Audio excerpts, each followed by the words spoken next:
Good evening and welcome to the WMGA Swing Series. This is our 8th webinar and tonight's topic is yoga and golf. Sarah Cohn is a certified yoga teacher and after reaching the 200-hour level, wrote her book, Practice Yoga While You Play Golf. Sarah strongly believes that yoga benefits all ages and fitness levels, and this swing series will discuss and demonstrate ways to stay loose and focused as you play a round of golf. Sarah is a former WMGA member, WMGA board member, and WMGA Foundation board member. I now have the pleasure to introduce Sarah Cohn. Thank you, Sarah. It's really exciting to be here, and I've really enjoyed the other swing series so far. Before I get started, I just want to tell a quick story. When I started to play golf at a very young age, it seems now, I had the benefit of playing with my mom and her friends. And I remember one friend in particular who used to tell me that in order to make her 8:30 tea time, she would get up at 5:30 in the morning so she could do her stretches and get ready and get to the course. And as a 16, 17-year-old, I just, for the life of me, could not understand why anyone would or would have to do this. But with age comes wisdom, so I would just, hopefully Grace can hear me somewhere, but you were right, it needs to be done. And with that, I would just like to say that I'm not sure how many of you are familiar with yoga or do any regular stretching, but I'll give a quick and dirty. Yoga really means yoke, and when you talk about yoke, what makes stretching yoga versus just regular stretching is the breath. So yoga is linking breath and movement, and that's where the sweetness of yoga really lies. And all of the wonderful benefits and stress reduction and getting deeper into a stretch. So in addition to doing stretches at home, I realized that in a round of golf, which is anywhere from 3 to 4 hours, there's plenty of time to practice self-care. And that's what yoga also is. It's about self-care.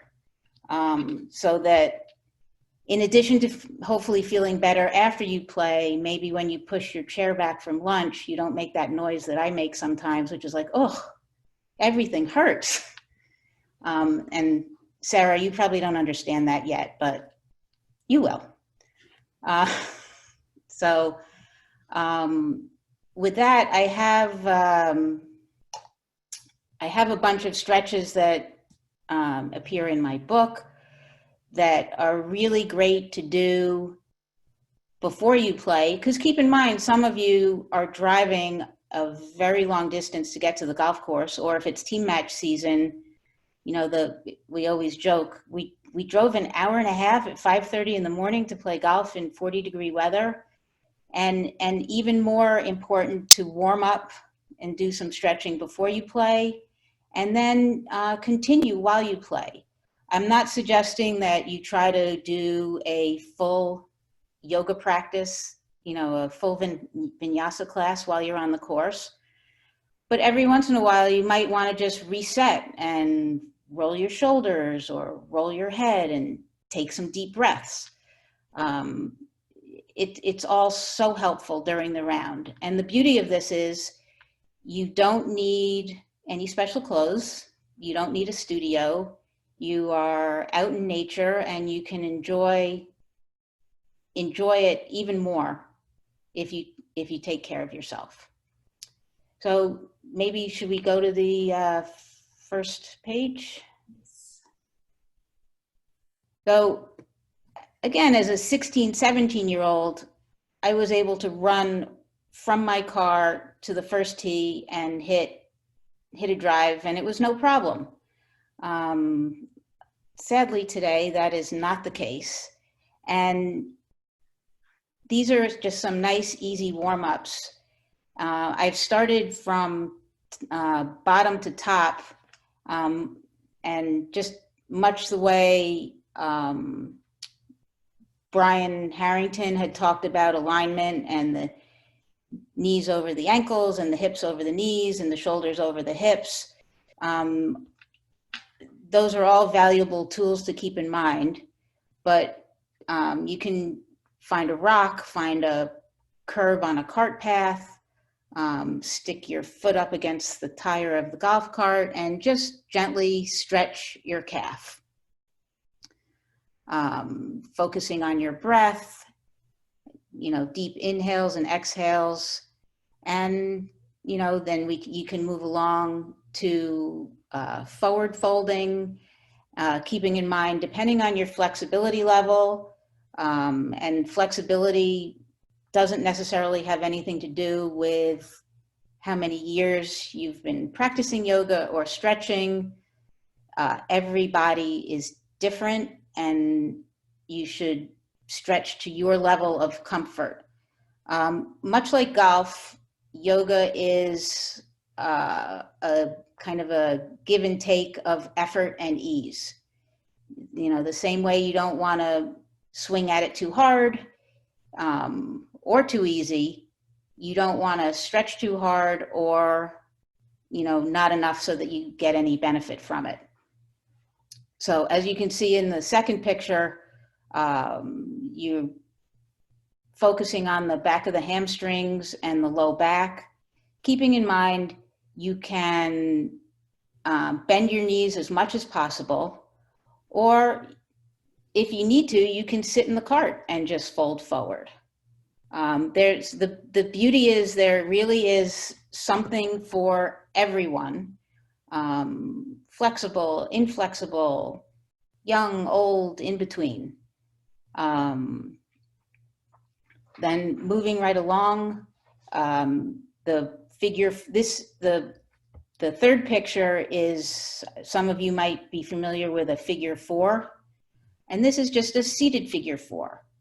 A lot of times we're used to doing a figure 4 lying on our back, but the other beautiful thing is that anything you can do on the ground is something that you can do standing up or sitting. There are more variations than one could believe. And should we move to there we go. And then, and I wanted to say that if anyone has any questions along the way, feel free to put them in the chat, and I can stop and answer any questions as we go along. So far in the first 3 pictures, we stretched the calf, the hamstring, the low back, the outer part of the hip. And then in this picture on the left, we, this is just a kneeling lunge. You can see by the little squiggle, taking care of the front of the hip. And while doing this, and always remember to do both sides, try to keep everything nice and even. But when getting the front of the hip, it's really important to remember to keep your shoulders above your hips, and you can bend more forward if possible over the front knee, but make sure that your hips stay square. So try not to have the left hip lagging behind the right. If your hip bones had headlights on them, they would both be facing forward. And then, I have a question. How long would you stay in a position like this before switching? How many seconds? Oh, that's a great question. I think a lot of it depends on how much time you have. Ideally, if you left enough time, before you had to tee off and hit balls, you could stay in each for a nice five deep inhales and exhales. And the inhale, you would always think of something as you inhale when you're moving up and you exhale to go deeper into the pose. But that being said, if you only have time for one deep breath, anything you do is better than doing nothing at all. So it can be tailored to what your time availability is. I mean, if you were in a yoga class, you might stay in a lunge like that for 10 breaths. But, you know, I think that might be a little overkill for out on the golf course. And then moving along. So now we've had the calves, the hamstrings, the outer hip, the front of the hip, the low back, and now just want to stretch and try to open up the rib cage. Now, this can be done standing, sitting. You could do it with one arm over your head. You could do it holding a golf club over your head. You could do it thousands of different ways, but I'm just trying to show a very simple way to get nice results and open up your rib cage and the side of your body.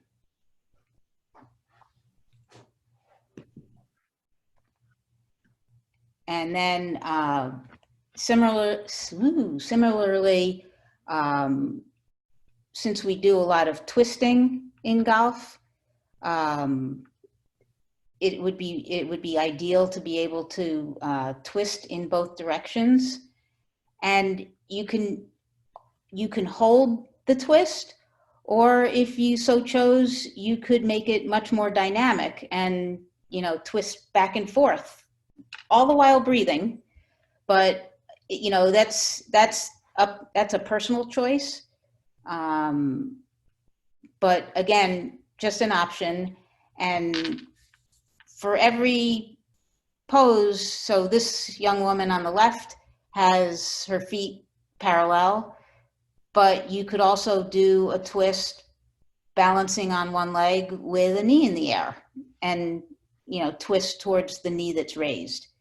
The varieties are endless. And as we continue up the body, shoulder openers are really important before you play and while you play. So the person in the middle is stretching the front of her shoulder. And again, very important to balance the effort and the ease. So you don't want to damage any shoulder muscles, but you would want to feel a nice stretch. And once you've stretched the front of the shoulder, you want to get the back of the shoulder, which would also include your back and the scapula area. Again, always remember, do both sides. One side might feel a little tighter than another, so there's no problem in doing that side twice or for twice as long. And then ready to go to the next slide? Sure. Oh, and I didn't have a picture of this one, so I've noticed a lot lately, and I'm not sure if it's Corona related, but my neck seems to be really tight all the time. So I do like to make sure that I remember to stretch my head from side to side, just to make sure I've covered all the bases from bottom to top. And again, you could do this with the club behind your back. You could do it with no club. You can do it taking one hand to the opposite ear and pulling your head. The sky is the limit.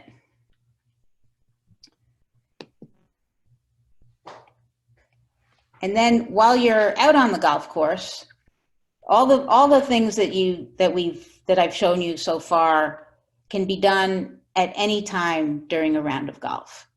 And it's really important to remember that this should not at all interfere with your round or slow play at all.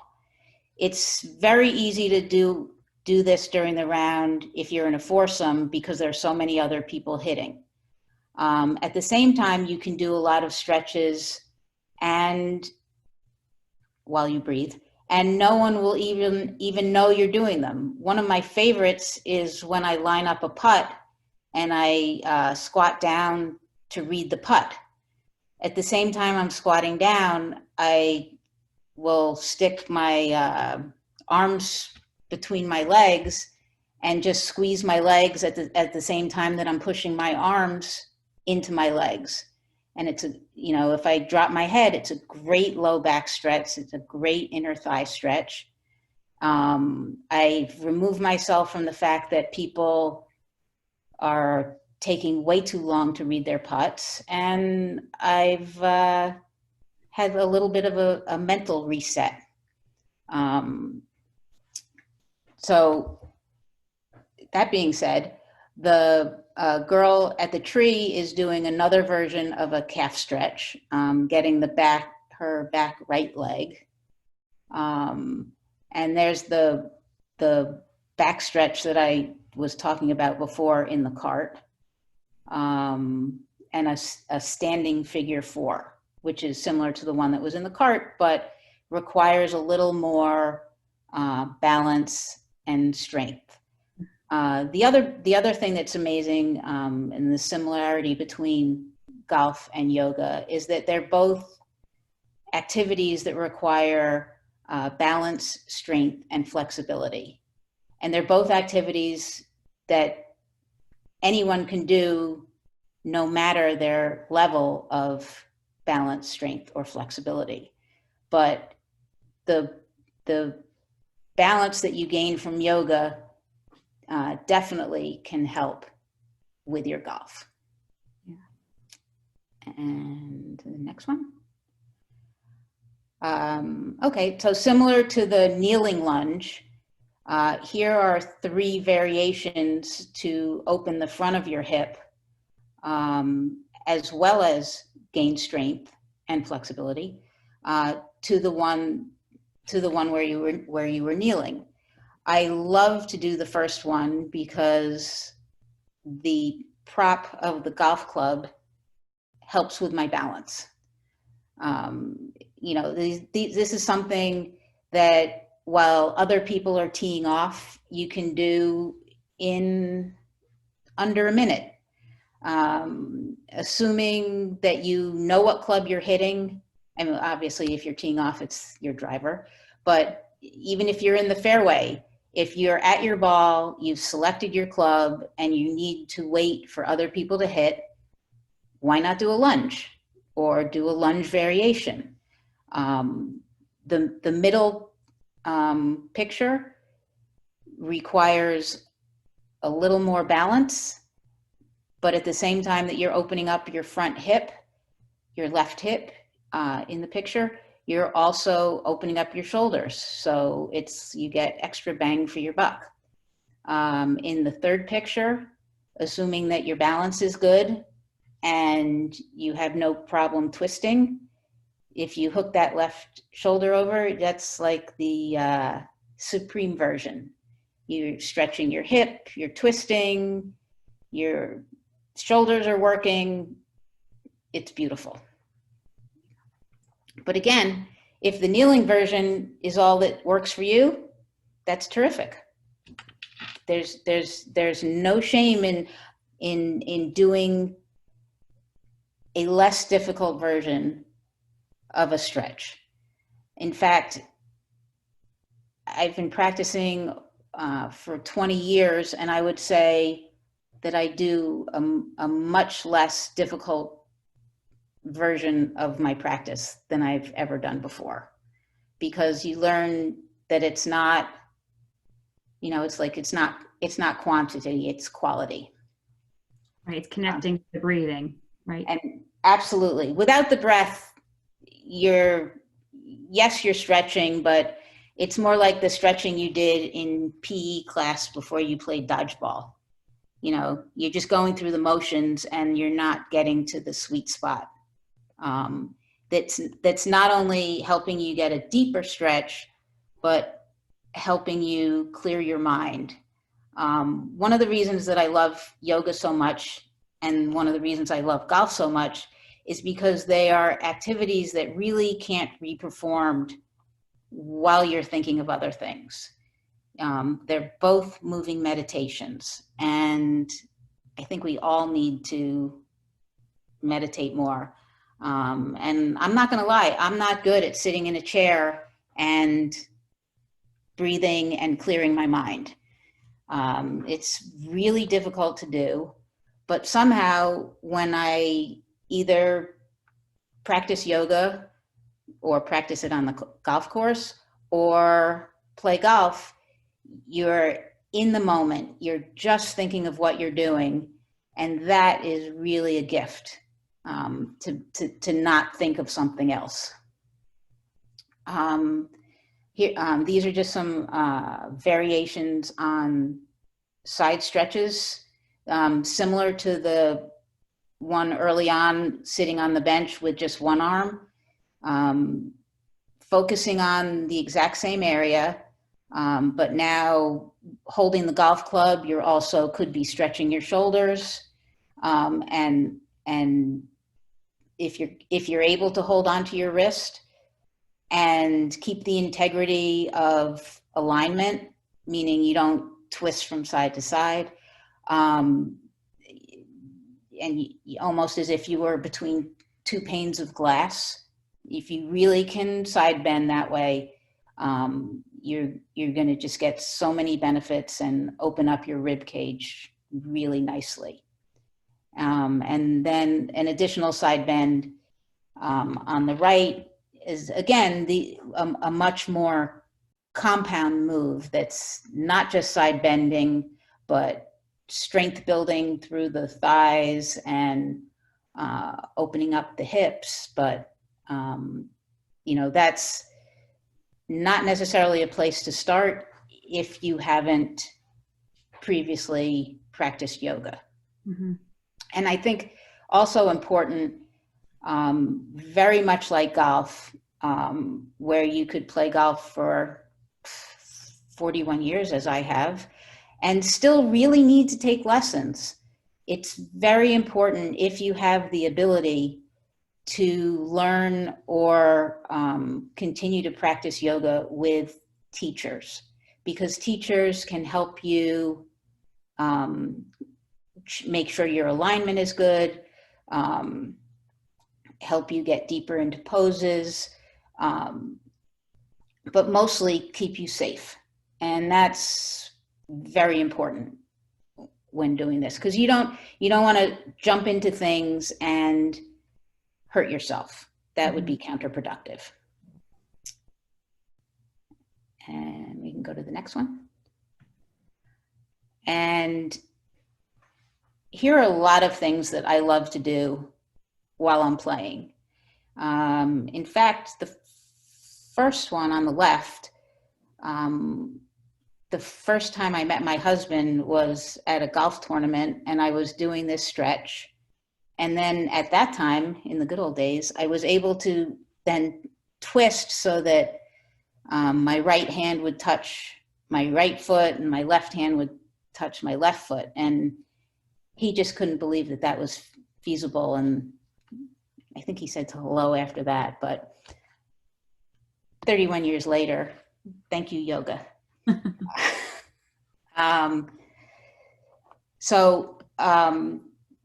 Variations on forward bends that also add in shoulder stretches, and depending on your knee position will make a difference between whether you're stretching your hamstrings or whether it goes more into your low back. Again, started out with just a forward fold. Now you make it more of a wide leg straddle that brings in some inner thigh stretching, and then you can clasp your hands, and it's a really deep shoulder stretch. And additionally, if you are less flexible, which a lot of us are, and I mean, I did the first shoulder stretch in the middle, just hugging yourself. If anyone is really curious, you can say it's Self-Appreciation Day. But amazingly, just hugging yourself really opens up your back in addition to your shoulders. It's just really feels good. And if you're Gumby, you can try to do the one arm over the other and grab the opposite hand and take it even a step deeper and fold over. So they start out as focusing on one part of the body, and then the more movement you add into it brings back the strength and additional flexibility components. Mm-hmm.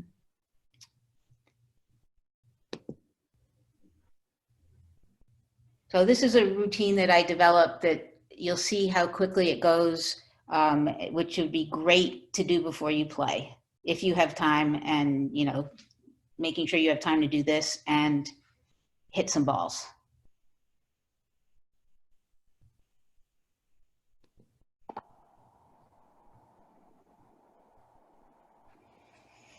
Hi again. Maybe you're like me and you're not 25 years old anymore, and the plan to just run from the car to the range is not a good one. I like to do some stretching before I hit my first ball on the range, and I like to cover the major muscle groups. I start with a calf stretch, remembering to get both sides.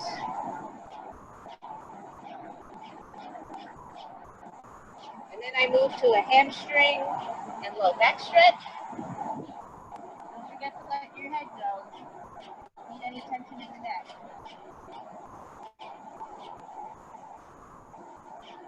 From there, I do an outer hip stretch.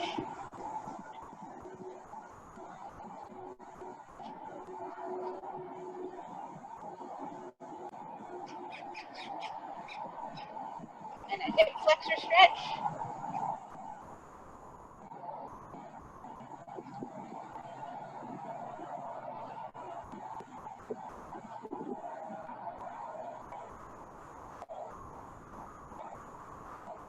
I open up both sides of the rib cage.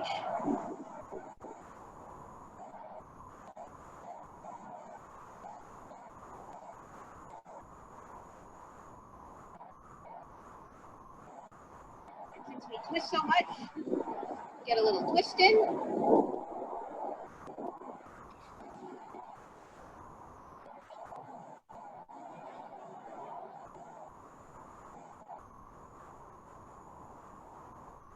Open up the front of the shoulders.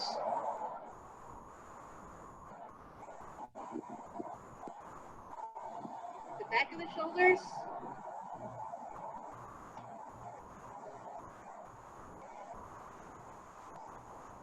Just a few neck rolls.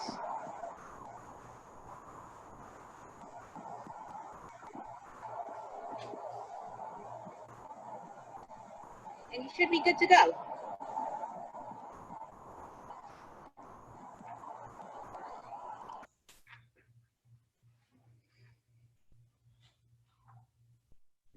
I think that Yep, so I'm going to take us off the screen share here. okay. All right. And if there are any questions, I don't see any questions in the chat yet or on the Q&A. So does anyone have any questions for Sarah? We'll give them a second to put them in here.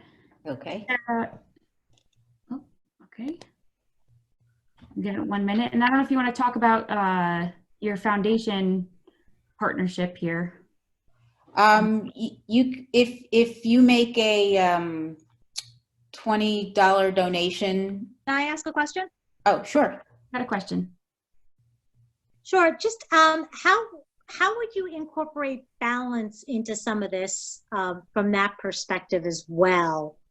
I know you talked about one routine that you could lift your feet. Where are some of the balance aspects, you know, to kind of get that weight shift there?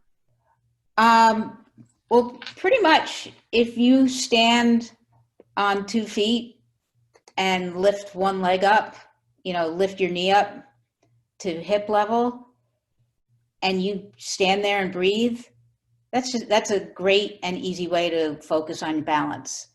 And if this is a struggle, you can use the golf club as a prop, you know, the way I did in some of the poses to get started until you feel comfortable. Terrific. Thank you. Yeah, so we've got one question on purchasing your book, and I think, Sarah, that's what we were going to talk about. You had generously made the offer that if someone made a $20 donation to the foundation, Sarah would send her book to you as a thank you. So I'm actually going to add the link to the WMGA website. We've set up a page that'll take you through if you would like to make a donation to our WMGA Foundation, and Sarah will send you her book. That's just for the to the first 50 people. The first 50 people. Sorry, make that clarification. And if you click the link that I just put in the chat, you'll be able to access that. So thank you so much, Sarah. I've got to now go stretch and see all the things I need to do to help my own golf game. This was terrific, and thank you all for watching.